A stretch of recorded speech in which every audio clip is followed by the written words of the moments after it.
Écrire, c'est structurer la pensée. C'est raconter, transmettre, convaincre, rêver. Mais aussi coder, soigner, éditer, enseigner. Car l'écriture est partout, elle façonne notre monde. Bienvenue dans le podcast Euphonie. Nous y explorons l'écriture sous toutes ses formes. De la typographie au copywriting, du journal intime au code informatique, nous décortiquons ensemble les disciplines qui reposent sur l'art des mots. Métiers éditoriaux, procédés créatifs, enjeux techniques.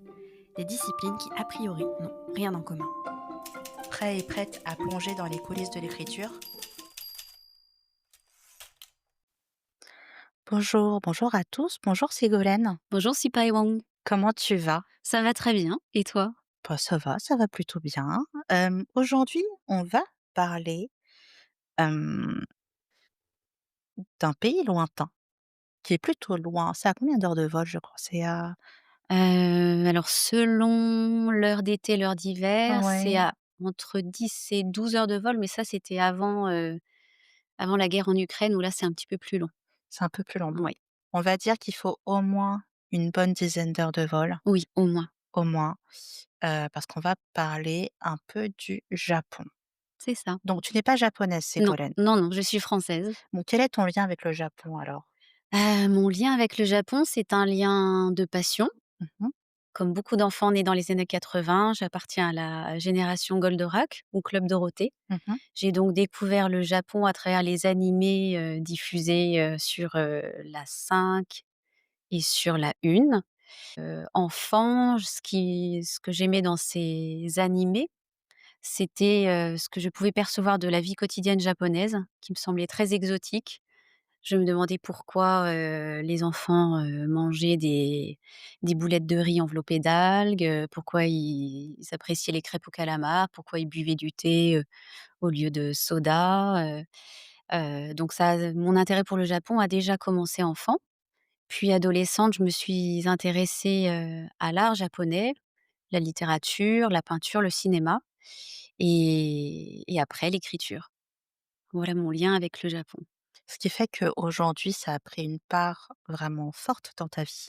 Oui, oui, vraiment. On n'est pas juste dans du loisir à regarder 3 animés, Non, non, par non, mois. non, non, j'ai eu la chance de vivre et d'étudier quelques années au Japon Mmh. et heu et d'y apprendre le shodo, la calligraphie japonaise, et c'est maintenant un domaine professionnel, que je pratique régulièrement. Et c'est quoi la calligraphie japonaise, hein, en fait? Parce que je crois qu'il y a 2 alphabets déjà, Alors, couramment dans la vie moderne. la langue japonaise écrite, elle est constituée de 5 systèmes d'écriture. 5. En f Alors j'étais optimiste quand j'ai dit Voilà, 2 oui, alors. oui, Ouais, c'est 3 plus 2 autres annexes, on va dire. d'accord. Ce n'est pas un système alphabétique comme, notre, langue française. Ça combine plusieurs systèmes d'écriture, un système, qui vient de Chine, Mmh. on appelle les kanji, on appelle communément les sinogrammes. Donc ce sont des caractères, plus ou moins complexes, plus ou moins simples, venus de Chine, à peu près au 5e siècle, qui est un système, de sinogrammes auxquels ont été ajoutés 2 systèmes syllabiques typiquement japonais, les hiragana et les katakana. Et en plus de ces 3 systèmes, donc sinogramme, katakana, hiragana, on utilise aussi ce qu'on appelle les romaji, les caractères latins que nous avons nous en français, et les chiffres arabes. Donc on peut en conclure que le système, d'écriture japonais est constitué de 5 systèmes d'écriture. Et quand tu te déplaces là-bas au Japon, au niveau de la signalétique, comment ça se passe? Alors dans les grandes villes, c'est souvent donc c'est écrit en kanji, en hiragana, katakana Oui. et en romaji, caractère latin, en anglais. Mais si on s'éloigne à la campagne ou dans les îles, du sud ou du nord, là on n'a que des kanji et des hiragana, katakana. Et donc quand un enfant japonais, outre le fait qu'il mange, des boulettes de riz avec de l'algue, comment ça se passe dans son apprentissage? Tous les Japonais savent lire tout ça? Alors, on dit qu'il y a environ 1945 kanji, Oui, de base à connaître pour, lire la presse quotidienne, suivre les sous-titres des actualités et après en fonction de son domaine de spécialisation, on apprend des centaines, voire des milliers de kanji supplémentaires. Au Japon, on à l'école, on apprend à écrire son prénom c'est comme chez nous, c'est déjà pas mal. voilà.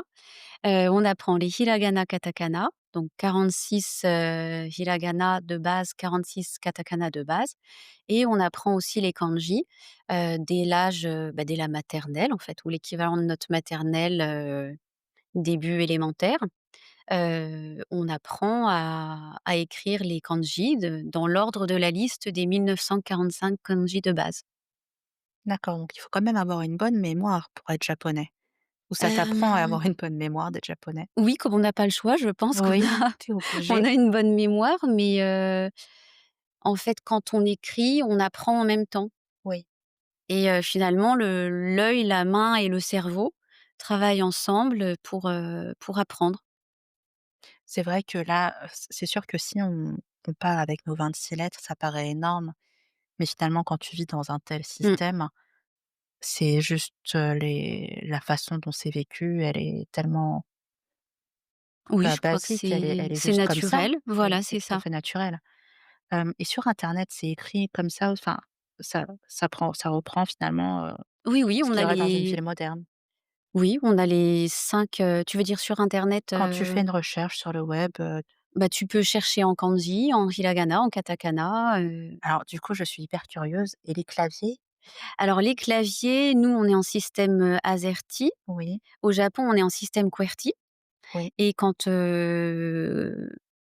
c'est un système syllabaire et non alphabétique, si je veux écrire, par exemple, le mot, Nihon, qui mmh, veut dire, Japon, je vais, composer sur mon clavier, QWERTY, NI. Il va me proposer de choisir, le glyphe, c'est-à-dire est-ce que c'est le ni en hiragana, en katakana, en kanji? Si c'est en kanji, quel kanji? d'accord. Parce qu'au même phonème correspondent, plusieurs kanji et je vais sélectionner et pareil pour le hon. Ça peut être long pour écrire. Au début, mais après non, c'est assez naturel, Ce ça qui fait que finalement, si je suis admettons, je suis japonaise, je veux me mettre, à écrire au clavier, il faut que je connaisse aussi l'alphabet latin pour, juste la prononciation, oui, phonétique en japonais. d'accord. Voilà, à transcrire en alphabet latin. Mais, la difficulté finalement de la langue japonaise, c'est pas la prononciation contrairement à d'autres langues d'Asie comme le chinois, Mmh. ou le vietnamien qui ont beaucoup de tons différents. Donc c'est pas tellement la prononciation qui est difficile, c'est d'apprendre déjà les kanji, les 1945 plus tous ceux dont on a besoin pour sa vie personnelle et professionnelle. Mais c'est surtout la lecture des kanji parce qu'un même kanji peut se prononcer différemment, selon le kanji d'après, le kanji d'avant, selon le hiragana d'après, le hiragana d'avant et cetera. Et parfois un même kanji peut avoir 10 prononciations différentes. Des fois, il m'arrive de lire un texte en japonais, de savoir de quel kanji il s'agit, de connaître son sens, mais je ne connais pas sa prononciation. Donc si je veux le chercher dans le dictionnaire, je dois chercher le kanji, soit à travers, sa clé, parce que le kanji est composé de différentes parties, dont la clé, soit à travers le nombre de traits et cetera, pour avoir ces différentes prononciations. C'est la grande difficulté du japonais, pour le lire et pour l'écrire. Ça enfin, ça m'a fait penser à quand on faisait l'appel à l'école ou lorsqu'il fallait appeler mon prénom, en fait, le Ah mien, oui! Si Pai Wong. Je pense que, à un moment donné, j'ai accepté la créativité du cerveau humain pour lire même des lettres qui n'existaient pas dans mon prénom. Parce D'accord. que, peut-être que, pour les personnes qui écoutent, donc mon prénom s'écrit SYPHAI-WONG et je pense qu'on m'a appelée de façon, qui ressemble, où tu sens un essai. Mmh. Tu te dis: «Bon, je vais le lire, vraiment à l'européenne». Et souvent le PH, on va le prononcer, feu, Ah oui. donc En fait, comme je comprends tout de suite d'où vient ce feu, je me reconnais facilement. Mmh. Mais parfois, je ne comprends pas d'où ça sort. Je me dis, un jour on m'a appelée Sylviane. Sylviane. Et je me suis dit: «Mais comment ça Sylviane? Mais vous savez comment ça s'écrit Sylviane?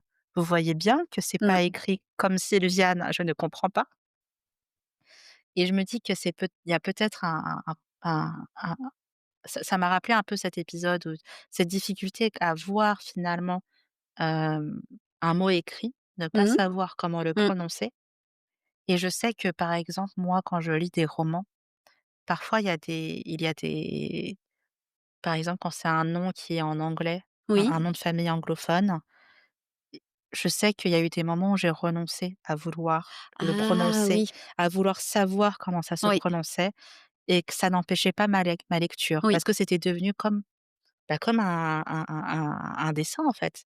oui, C'était devenu juste, cette écriture-là était ce oui, personnage-là, comme un ça aurait pu être un petit bonhomme et c'était pareil.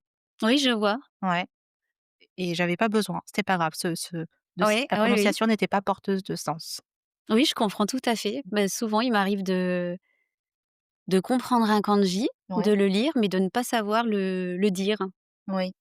Mais, il y a une question que je pose souvent, c'est toi quand tu lis le journal en français par Oui. exemple, est-ce que tu as une voix dans ta tête qui lit ou est-ce que tu lis?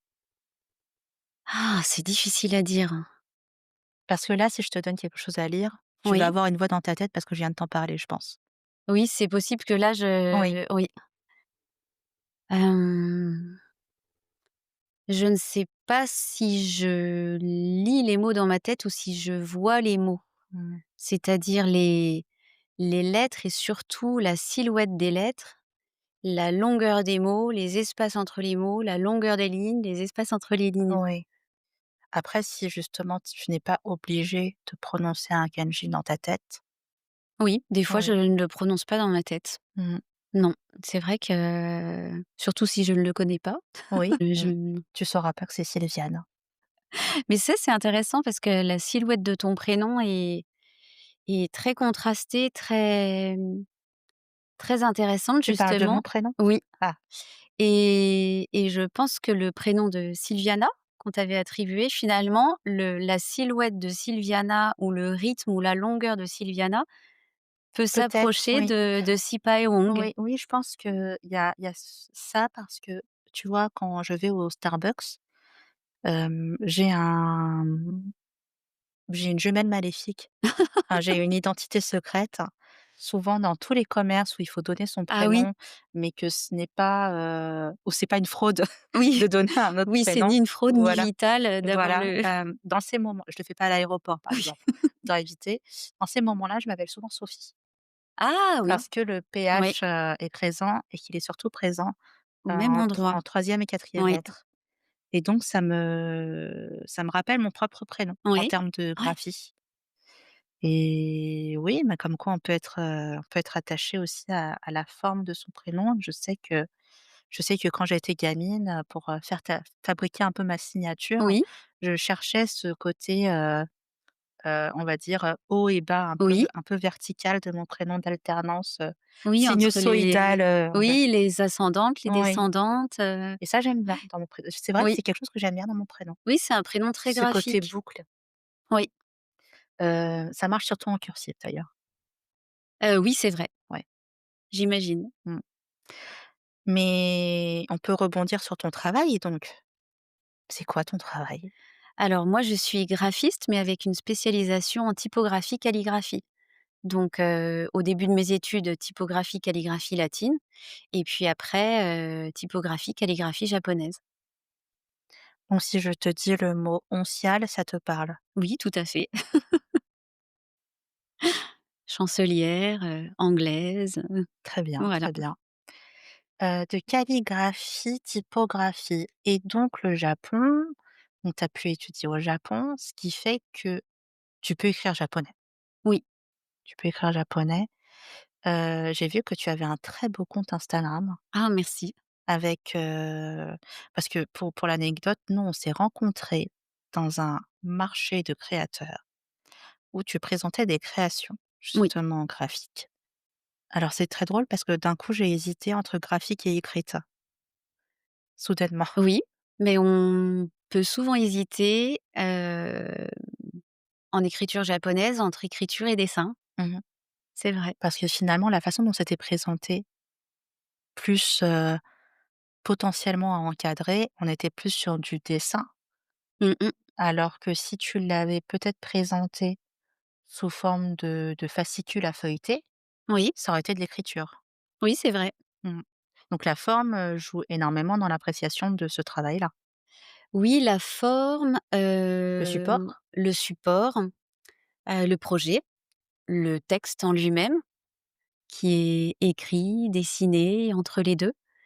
Oui, c'est vrai que c'était intéressant pour moi de participer à ce marché des créateurs parce que ça m'a donné l'occasion d'échanger avec le public et ça m'a donné l'opportunité finalement d'analyser mon travail pour pouvoir l'expliquer d'une manière un peu extérieure et finalement, j'ai réalisé que j'avais un peu 3 manières de travailler pour le shodo, en calligraphie japonaise. Une manière plutôt classique où j'écris des kanji, des hiragana, katakana sous ça peut être un seul signe sur une page, plusieurs signes sur une page, un poème, un texte.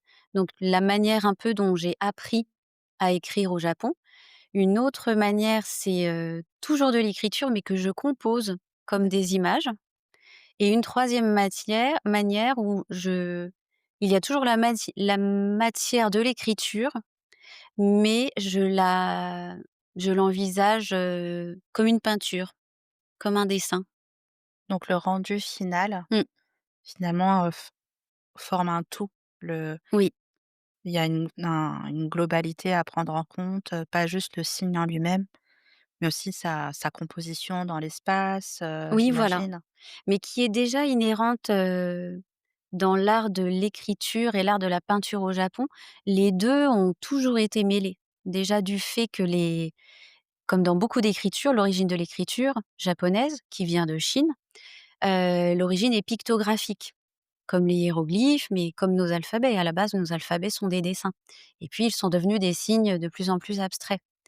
Mais la base pictographique est encore très présente dans certains systèmes d'écriture comme en Asie, en Chine, au Japon et la plupart des maîtres, japonais sont à la fois peintres et écrivains.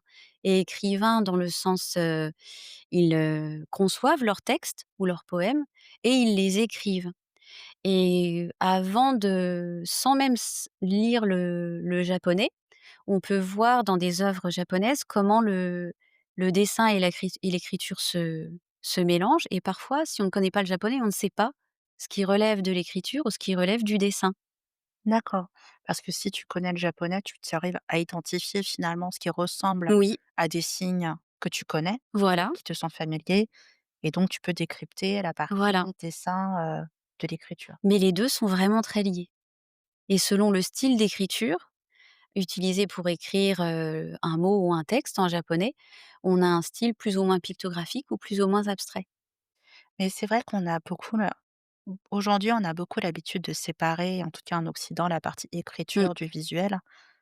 Alors que, il y a en réalité énormément de domaines occidentaux où les 2 sont encore très liés. Ne serait-ce que dans la partie, dans n'importe quel livre, même si on a aujourd'hui des calibrages très mmh, normés, hem, le simple fait qu'il y ait une couverture d'une certaine manière, mmh, comment les paragraphes prennent un certain mmh, espace, comment on reconnaît un paragraphe, tout ça, oui, et c'est vrai quand on nous dit quand on est petit, bah, toutes les phrases commencent par une majuscule et se terminent par un point. C'est visuel comme oui. indicateur, ce n'est pas, et j'ai l'impression que qu'on a l'impression, zut, je vais y arriver. J'ai l'impression qu'on a tendance à vouloir séparer les 2 au point de se dire que le tout ce qui est écrit doit être porteur d'un certain sens, Mmh. alors que ce qui est dessiné se se cantonne à une forme visuelle, peut-être, frivole, juste parce que c'est pour être joli. Il y a comme s'il fallait qu'il y en ait un qui soit porteur de sens, alors que l'autre doit être joli. Alors que finalement, avoir les 2 en même temps, Mmh. c'est hyper chouette. Oui, puis c'est le C'est une expérience. oui, c'est l'intérêt, bah, pour les graphistes, pour les typographes. Mmh. Heu, c'est vrai qu'on compose un texte comme une image.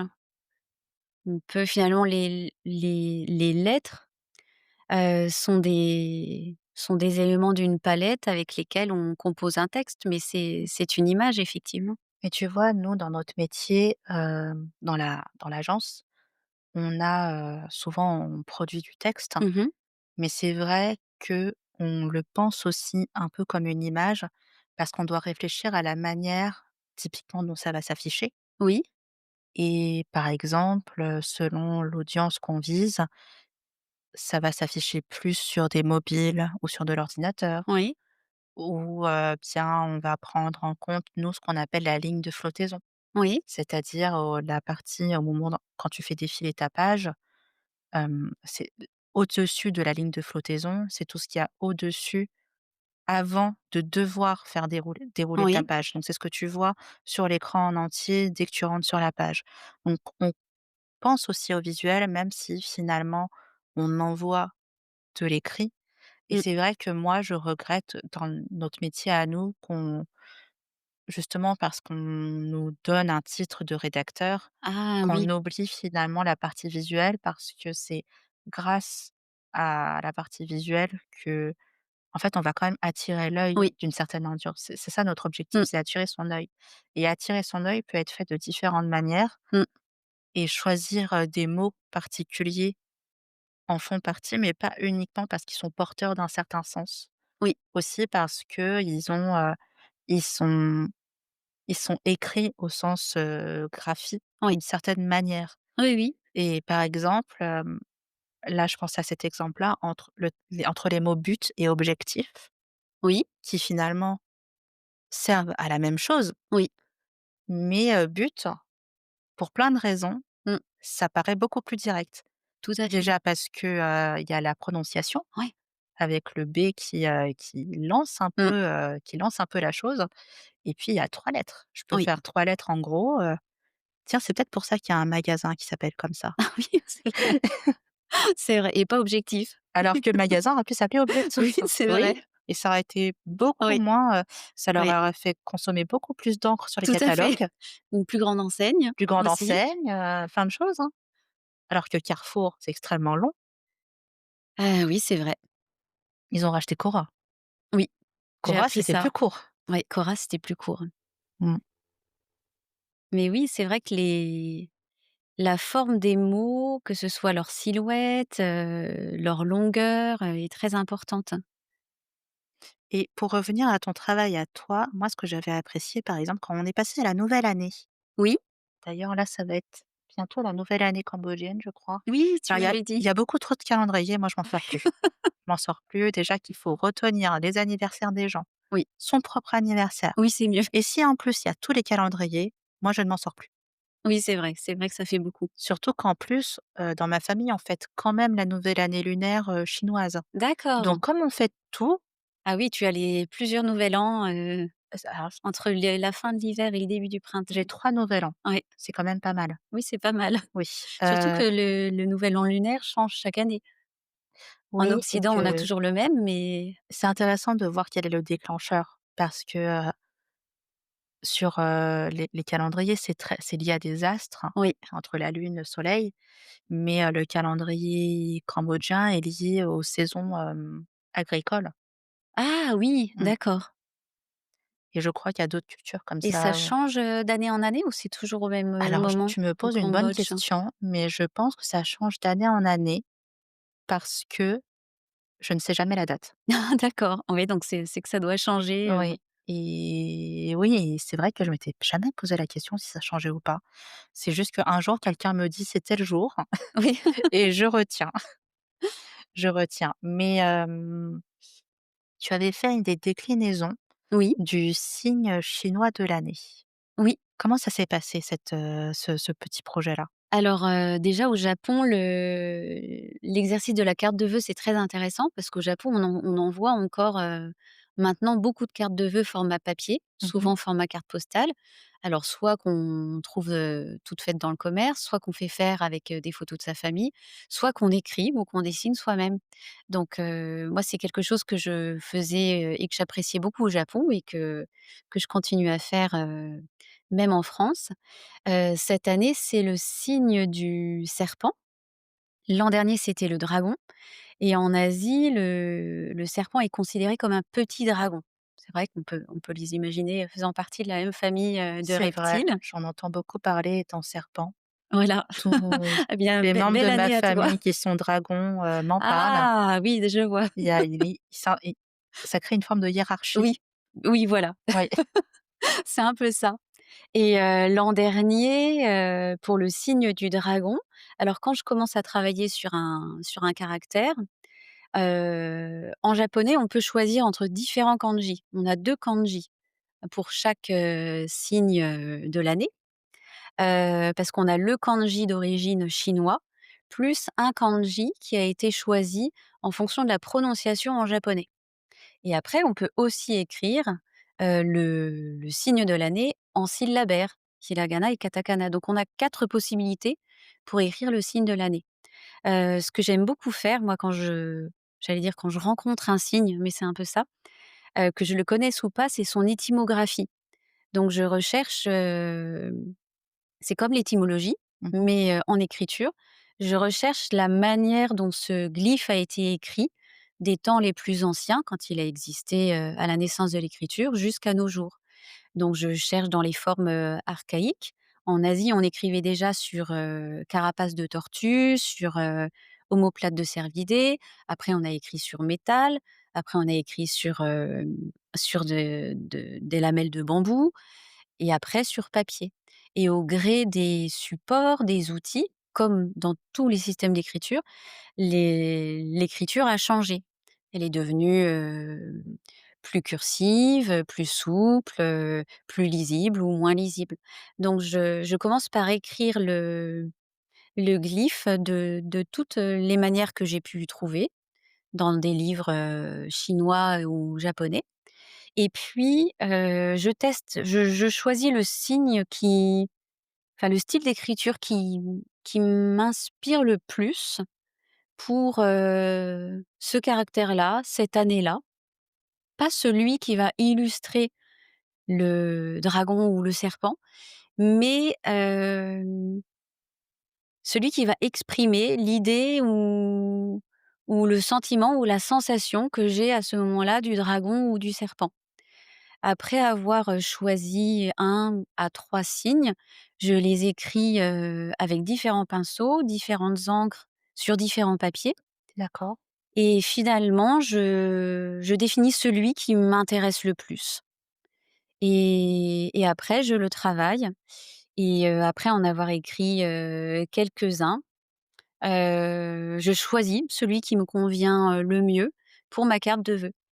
Et celui qui me convient le mieux, c'est pas forcément celui, que j'ai le mieux écrit en termes, calligraphiques, Le c'est-à-dire plus réussi voilà, techniquement, voilà, dans les techniquement règles, ou esthétiquement. C'est pas celui-là que je vais choisir, c'est celui qui va me sembler, quand je l'ai écrit, le plus vivant d'accord. et ça, c'est quelque chose que je trouve très intéressant dans d'autres écritures, que la nôtre, c'est que dans le mot calligraphie en français, calligraphie, graphie c'est écrire, inscrire, inciser, kalos ça veut dire beau. Oui, Donc on a cette idée de belle écriture et finalement qui n'apparaît pas dans d'autres systèmes d'écriture, dans d'autres langues. En chinois, en japonais, en arabe, il y est question d'art d'écriture, de voix de l'écriture ou d'écriture, mais il y a pas du tout d'a priori esthétique, comme dans notre mot calligraphie. on a celui qui écrit bien, celui qui écrit pas bien. «Oh, tu as une jolie écriture», Voilà, là, c'est en Asie et dans d'autres cultures, hem, ce qui compte, c'est d'écrire vrai ou d'écrire, vivant. Donc c'est pas forcément le glyphe, le mieux équilibré au niveau des proportions, le mieux réalisé au niveau des pleins et déliés, qui va m'intéresser, c'est celui, quand je l'ai écrit, j'ai senti qu'il se passait quelque chose. D'accord, donc il y a quelque chose de plus un lien qui est plus fort entre la personne qui écrit Oui, et le résultat finalement. Le transfert est beaucoup plus fort. oui, en fait, c'est comme, alors un calligraphe, chinois que j'aimais beaucoup, disait qu'en fait dans l'écriture, on ressent l'âme des gens et c'est non seulement l'âme, mais c'est aussi l'état dans lequel on écrit. C'est pour ça que ça n'a pas forcément à voir avec l'esthétique. Mais c'est vrai que enfin moi j'écris beaucoup, de façon manuscrite, Mmh.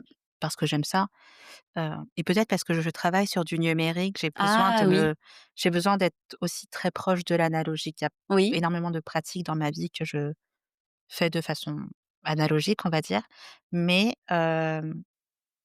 j'aime bien, cette sensation, enfin de constater, tu sais quand tu reviens, je sais pas, de week-end, tu mmh, pas écrit pendant quelques mmh, jours et d'un coup tu comme si tu ne savais plus oui, écrire et ce besoin de s'échauffer à nouveau, oui, de reprendre et tu te demandes même d'où sort cette nouvelle écriture mmh, qui n'est pas la tienne parce que tu la connais ton écriture, tu la côtoies oui, depuis des décennies et soudainement il y a ce dessin-là qui apparaît, c'est pas le tien et puis progressivement tu reviens oui, oui, c'est ça. et j'aime bien ce moment-là.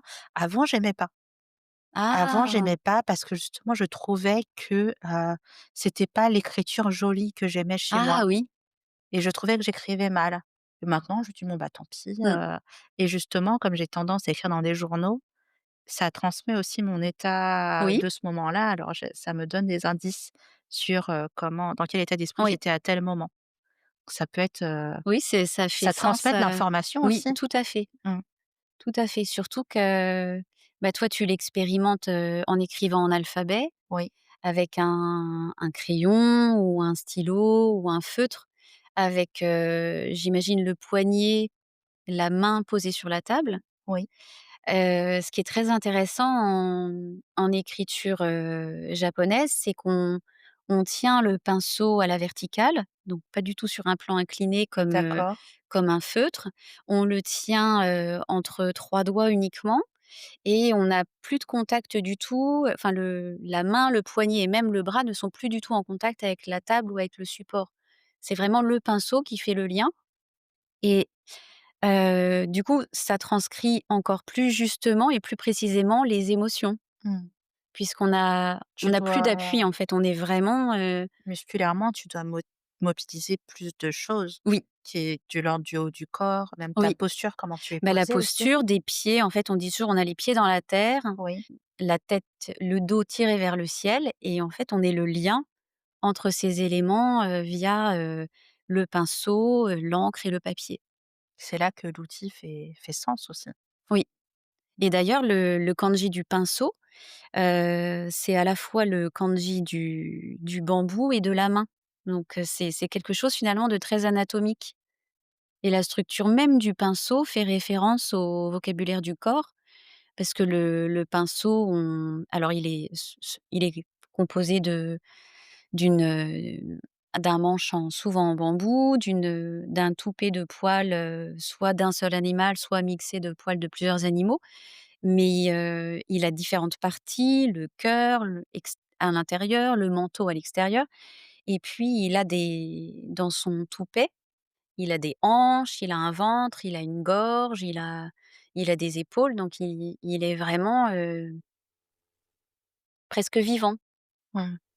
et la position pour écrire fait qu'on ne peut pas mentir.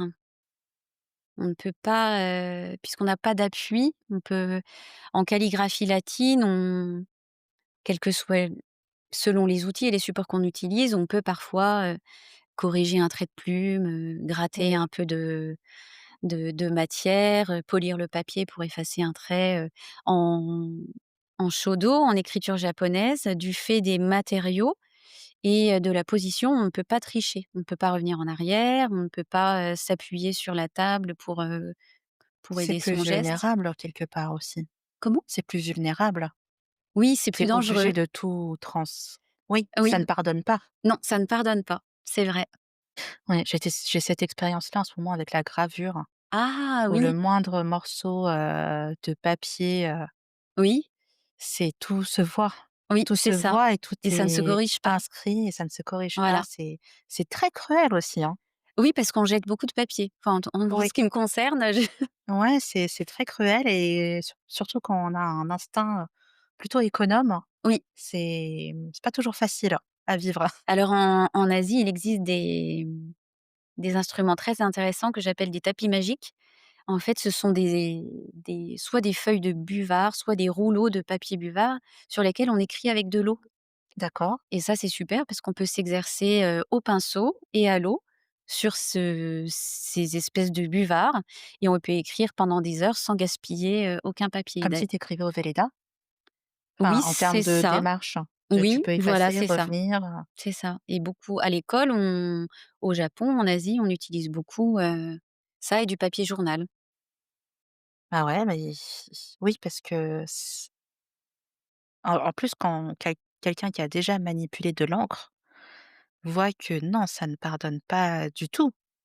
C'est Ah non, puis on c'est peut pas connu pour ça et c'est tricher. fait pour ça, d'ailleurs. Oui, c'est ce qui est intéressant, c'est une discipline, zen dans le sens où, on peut maîtriser certaines choses à force, d'exercice, d'entraînement, d'effort, mais pas tout. Mmh. L'encre, elle fera toujours ce qu'elle veut sur le papier et avec le pinceau. Ça reste un liquide, qui fait sa vie, Oui, puis très vivant. Les très matériaux vivant. sont en plus d'être analogiques évidemment, ils sont très vivants. C'est Mmh. des matériaux, assez bruts, très naturels par rapport à d'autres disciplines, en peinture Oui, ou parce que si je visualise de l'encre, c'est quand même particulièrement liquide. C'est oui et surtout, oui, la quantité d'eau y est importante, oui. même si on peut la doser et c'est surtout la texture du papier. Le papier, japonais ou washi Mmh. ou même le papier chinois ou d'autres papiers, d'Asie sont très fins, mais très résistants parce qu'ils sont constitués de longues fibres végétales et ils absorbent le plus ou moins le papier, mais c'est vrai que c'est un papier très différent du papier, qu'on utilise en Occident pour l'aquarelle, très épais, là, c'est du papier très fin qui absorbe tout de suite le liquide et même quand on a fini d'écrire, on l'encre continue à se diffuser dans les fibres de papier, donc le trait bouge toujours. Et on voit qu'il est vraiment vivant, même une fois qu'on a quitté la surface du papier avec le pinceau. Ça se fixe beaucoup moins vite. Oui, D'accord. oui, ça bouge encore un peu, Ça me fait très peur, j'ai pas du tout envie d'essayer. c'est vrai. Ah ça m'a stressée. Non, mais il faut pas, il faut essayer à Non, l'eau, je pense que j'aimerais bien essayer, mais que j'aurais une petite préparation psychologique avant.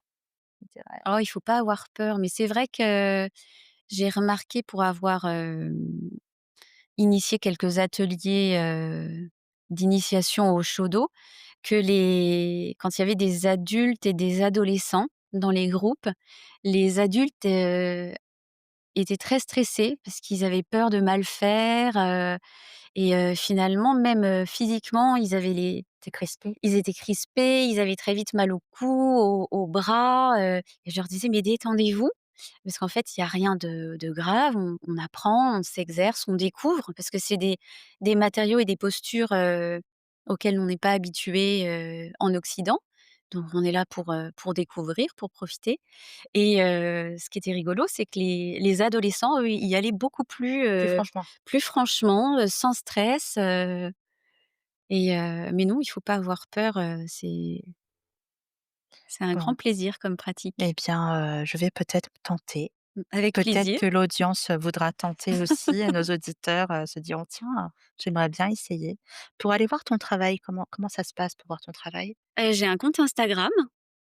On mettra le lien dans la D'accord, bah, description très bien, merci. et puis autrement, comment ça se passe? Qu'est-ce que tu aimerais dire, aux gens? J'aimerais leur dire de ne pas avoir peur, de regarder et d'apprécier des œuvres, du Japon, même s'ils ne connaissent pas le Japon, même s'ils ne connaissent pas le japonais. Il faut prendre, les œuvres de calligraphie, enfin d'écriture comme des peintures. On n'est pas obligé de comprendre, pour apprécier. Il y a parfois de très belles expositions, sur, des artistes japonais, de très beaux catalogues édités et des ateliers aussi, de peinture et d'écriture, Eh bien, soyons curieux et puis, ça ne sera toujours, plus accessible que 15 heures de vol. oui, c'est vrai. Merci Ségolène, Merci Sipa Ewang. à bientôt. Merci.